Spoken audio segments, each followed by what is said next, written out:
वास अगदी इतका सुंदर सुटलाय ना, ताजे मसाले घातलेले, अफलातून चवीची झालेली भाजी। डब्यासाठी किंवा संध्याकाळच्या जेवणासाठी झटपट पद्धतीने भाजी कशी करायची। नमस्कार, मेजवानी जेवणाची यामध्ये तुम्हाला सगळ्यांचं खूप खूप खूप मनापासून स्वागत आहे।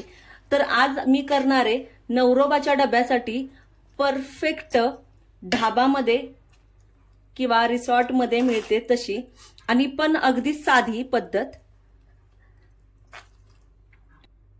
की जी माझी आई आजी डब्याला बनवायची।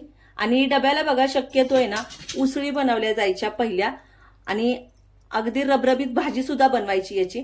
तर याची रबरबीत भाजी कशी बनवली आहे, काय मसाले वापरलेत, किती प्रमाणात वापरलेत, त्यासाठी ना पटकन रेसिपीला सुरुवात करूया। कलर बघू शकताय, कलर अगदी किती छान आलेला आहे आणि अगदी अशी रसरशीत भाजी चपाती सोबत आणि नाही जमले ना तर भातासोबत तर खूप छान लागते।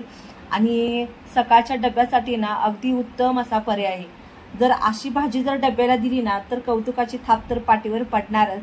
भाजी कशी केली तर इथं बघा असा वाटाणा आहे ना, सुका वाटाणा, तो रात्रभरासाठी आहे ना भिजत ठेवला होता। आणि उन्हाळ्यामध्ये शक्यतो आहे ना वाला वाटाणा कुठंच मिळत नाही, तर त्यासाठी इथं वाळका वाटाणा घेतला। इथं कुकर घेतलाय मी आणि या कुकरमध्ये ना हा वाटाणा आपल्याला काढून घ्यायचा आहे। वाटाण्याची जर तुम्ही अशी भाजी बनवली ना तर तुम्ही आहे ना खरंच अशीच भाजी परत बनवाली, इतकी टेस्टी लागते। आणि याची ना तुम्ही उसळ सुद्धा बनवू शकता किंवा थोडस ना लफतप कालवण सुद्धा बनवू शकता। तर सगळा वाटाणा यामध्ये काढून घेते। आता ना यामध्ये पाणी घालूया। तर वाटाणा शिजल ना इतपतच पाणी घालायचं, जास्त नाही पाणी घालायचं। आता वाटाण्याला बघा वल्ला असू द्या नाहीतर वाळका वाटाणा असू द्या, त्याला ना एक प्रकारचा वास येतो। आणि बऱ्याचदा बघा भाजी केल्यानंतर सुद्धा आहे ना वाटाण्याला अगदी वेगळा विशिष्ट वास येतो। तो वास येऊ नये ना त्यासाठी ना यामध्ये इथंही अगदी थोडासा ना चिंचेचा तुकडा घातलाय मी। यामध्ये चवीनुसार मीठ घालूया, झाकण लावायचंय आणि मीडियम हीटवर आहे ना वाटाणा शिजेपर्यंत ना शिट्ट्या काढून घ्यायच्यात। मग एक शिट्टीमध्ये सुद्धा शिजू शकतो किंवा 4 शिट्ट्यांमध्ये सुद्धा शिजू शकतो। आता तुमच्या अंदाजानुसार आहे ना वाळका वाटाण्याला कितपत शिट्ट्या लागतात त्यानुसार तुम्ही अगदी ओव्हर कुक नाही करायचा, म्हणजे जास्तच गाळ करून सुद्धा घेऊ नका। तसा वाटाणा सुद्धा बघा त्याची उसळ चांगली नाही लागत खायला। आता हा गॅसवर मी ठेवते कुकर। तर बघा कुकरला फक्त 4 शिट्ट्या काढून घेतल्यात आणि 4 शिट्टीमध्ये वाटाणा चांगला शिजलाय का नाही चेक करूया। यातली वाफ पूर्ण जाऊन दिलेली चेक करायचंय। आणि बघा आपण तर आपण आहे ना चिंच घातली तरी सुद्धा याचा कलर चेंज झालेला नाहीये, पण जो वास असतो ना तो खरंच 100% वास येत नाही। ते बघा छान असा शिजलाय वाटाणा। आता हा जे कुकर आहे ना साईडला ठेवून फोडणी कशी द्यायची याला ती बघूया। इथं ना कढई ठेवली आहे मी गरम करायला। आता यामध्ये ना 2 चमचे आपल्याला तेल घालून घ्यायचंय। आता बहुतेक वेळा बघा सकाळची गडबड असते आणि सकाळच्या गडबडीमध्ये डब्यासाठी आपण ही भाजी ना अगदी झटपट पद्धतीने कशी करायची ती बघतोय। तर त्यासाठी नाही तर तेल ठेवलेलं मी गरम करा। यामध्ये ना 1 चमचा जिरं घालून घ्यायचंय। जिरं चांगलं फुललं की यामध्ये ना कढीपत्ता ना असा तोडून घालायचंय। याने ना भाजीला ना सुगंध खूप छान येतो। आता यामध्ये ना ठेचलेला लसूण घेतलेला आहे मी, हा ठेचलेला लसूण घालून घ्यायचा।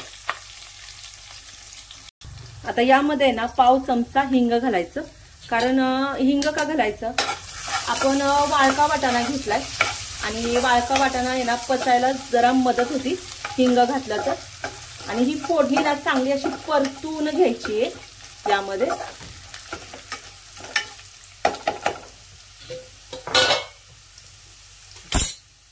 आता यामध्ये घालायचंय बारीक चिरलेला कांदा।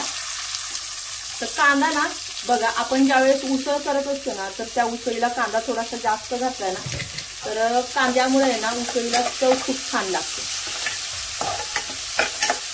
आता हे चांगलं आहे ना कांदा आपल्याला भाजून घ्यायचा आहे।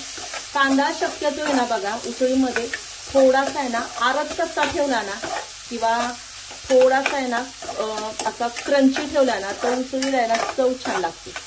अगदीच ट्रान्सपरंट नाही करून घ्यायचा। कांदा हलकासा आहे ना भाजत आलाय। आता यामध्ये ना 1 चमचा आहे ना आलं लसूण पेस्ट घालते। आलं लसणाचा आहे ना आपल्याला कच्चेपणा काढून घ्यायचा आहे, तर तुम्ही ना यामध्ये ना किसलेलं आलं किंवा किसलेला लसूण सुद्धा घालू शकता, त्याने सुद्धा आहे ना चव छान वाढ लागते या भाजीची। आता यामध्ये ना टोमॅटो घालून घेऊया आणि हा आहे ना 1 मोठा टोमॅटो घेतलाय मी, चांगला मिक्स करून घ्यायचा।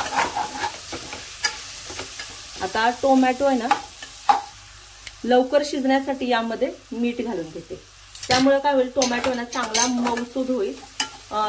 मीठ आपण आहे ना वाटाणा शिजताना सुद्धा घातलं, त्याच्यामुळे ना मिठाचं प्रमाण बेतानं घाला, नाहीतर काय होईल आपली उसळ आहे ना डब्याची खारट होईल आणि तारीफ ऐवजी आहे ना शिव्या ऐकायला मिळतील आपल्याला। त्यासाठी आहे ना मिठाचं प्रमाण परफेक्ट ठेवायचं।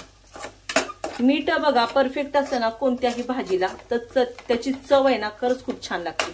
जर खारटच पदार्थ झाला ना तर त्यातनं मीठ काय काढता येत नाही, पण कमी असला ना तर वरतून घेता येतं, त्याच्यामुळे मिठाचं प्रमाण व्यवस्थित ठेवायचं। आता बघा टोमॅटो आहे ना चांगला मऊसूद झालेला आहे। आता यामध्ये आहे ना सुके जिन्नस सुके मसाले घालूया।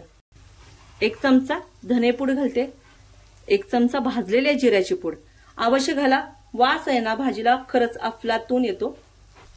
यामध्ये घालूया काळा मसाला, म्हणजे याला गोडा मसाला सुद्धा म्हणतात बघा।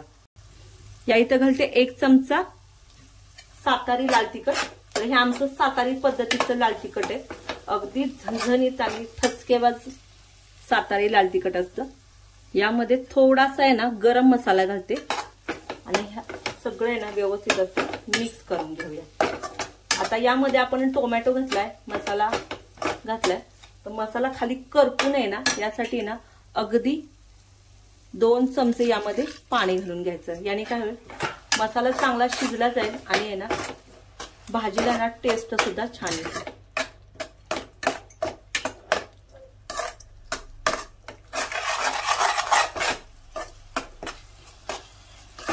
आणि भाजी आहे ना एकसंध व्हायला सुद्धा मदत होती बघा याने। आता यामध्ये ना मी हळद घालते, तर हळद बघा असं भाजी उकळायच्या अगोदर घातली ना, भाजी घालायच्या अगोदर त्याची चव आहे ना आणि कलर सुद्धा छान येतो। आता इथं बेडगी मिरचीचं लाल तिखट घालून घेते 1 चमचा रंगासाठी, आणि हा सगळा मसाला आहे ना एकत्र करून घ्यायचा आहे। तर बघा बेडगी मिरची आपण शेवट घातली ना त्याच्यामुळे आहे ना भाज्यांचा रंग तर चांगला येतो, मसाल्यांचा रंग तर चांगला येतो, पण आहे ना मसाल्यातने ना वास सुद्धा खूप छान येतो। आता हा मसाला आहे ना 1-2 मिनिट आपण परतून घेऊया, जेणेकरून याचा रंग आहे ना अजून चांगला खुलून येईल। मसाल्यामधून आहे ना बघा तेल चांगलं सेपरेट झालेलं आहे। आता या स्टेजवर आहे ना आपण वाटाणे शिजवलेले ते घालून घ्यायचे, मिक्स करून घ्यायचे।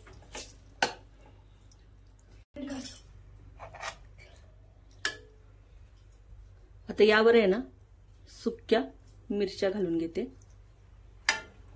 अशी सुकी मिरची आहे ना वल्ली मिरची आहे ना अशी वरून घातली ना तर भाजीला टेस्ट चांगली लागतेच, शिवाय दाताखाली आली ना तर खायला बघा मजा सुद्धा येते। आता यावर आहे ना थोडीशी कोथिंबीर घालते आणि भाजी आहे ना तयार झाली आहे, पण आपल्याला एक उकळी काढून घ्यायची। आपण यामध्ये वाटाणा घातला होता, वाटाणा शिजलेला आहे, पण असा मसाल्यामध्ये शिजून घेतला ना तर मसाल्याचा अर्क पूर्ण वाटाण्याला लागेल आणि वाटाण्याची चव सुद्धा अगदी अफलातून लागेल। आता गॅसची फ्लेम आहे ना स्लो करते आणि एक वाफ काढून घेऊया आपण। 5 ते 6 मिनिटं झाले, आपण भाजी चेक करूया। तर बघा भाजीला आहे ना तवंग किती चांगला आलेला आहे, आणि चपाती बरं खाण्यासाठी ना अशीच रबरबीत भाजी असली ना तर भाजी सुद्धा खाऊ वाटते। आता याला आहे ना आपण मी देणार आहे फायनल टच। तर इथे आहे ना बघा मॅगी मसाला मॅजिक आहे ना ही पॅकेट घेतलेले, याने आहे ना चव खूप छान लागते आणि सगळ्यात शेवटच आपल्याला हा मसाला घालायचा। तर हे ना सगळं पॅकेट मी घालून घेतलंय। या मसाल्यामध्ये ना बघा मोजक्याच आहे ना मसाले खडे मसाले घेतलेले असतात आणि अगदी योग्य प्रमाणावर दळलेले सुद्धा असतात, त्याच्यामुळे आहे ना त्याने भाजीला आहे ना चव खूप छान लागते। मिक्स करूया आणि अशी जर भाजी तुम्ही आहे ना डब्याला दिली ना 100% तुमचा डबा आहे ना माघार येणार नाही आणि स्तुतीचा फोन सुद्धा आल्याशिवाय राहणार नाही। तर ही भाजी आहे ना, भाजी कशी सर्व करायची, आता ही भाजी मी करतेय ती दुपारी शूट करतेय डब्यासाठीच, पण डबा काय बघा मस्त चमचमीत भाजी करून तयार झाली। तर भाजी बघू शकताय अगदी रसरशीत अशी दिसतीये आणि डब्यासाठी आहे ना एक जरी दिवस आहे ना डब्याचा भागला ना तरी बघा अगदी गगनाला हात पोचल्यासारखे होतात आणि त्यातली त्यात आहे ना थाप जर भेटली ना की हा आजची भाजी खूप छान झाली होती असं जरी कौतुकाचे शब्द आहे ना कानावर पडले ना तर कानाला आहे ना तर अगदी बरंच वाटतं। शिवाय भाजी सुद्धा चवीला खूप छान झालेली। एकदा या पद्धतीने भाजी करून बघा आणि आवडलं तर कमेंट बॉक्समध्ये कळवायला विसरू नका। चॅनलला जर अजूनपर्यंत लाईक केलं नसेल तर लाईक करा, सबस्क्राईब करा आणि बाजूला जे बेल आयकॉन असतं ना ते नक्कीच दाबा। याच्यासोबत आहे ना तुम्ही भात आहे ना भाताबरोबर गरमागरम वाफळता भात आणि ही भाजी अफलातून चव लागती। तर मी सुद्धा आहे ना आता डबा भरल्यानंतर त्याचीच तयारी करणार आहे, त्यासाठी पटकन आहे ना पुढच्या रेसिपीमध्ये भेटूया। चला तर मग भेटूया अशी छान छान रेसिपी सोबत तोपर्यंत पाहत राहा मेजवानी जेवणाची।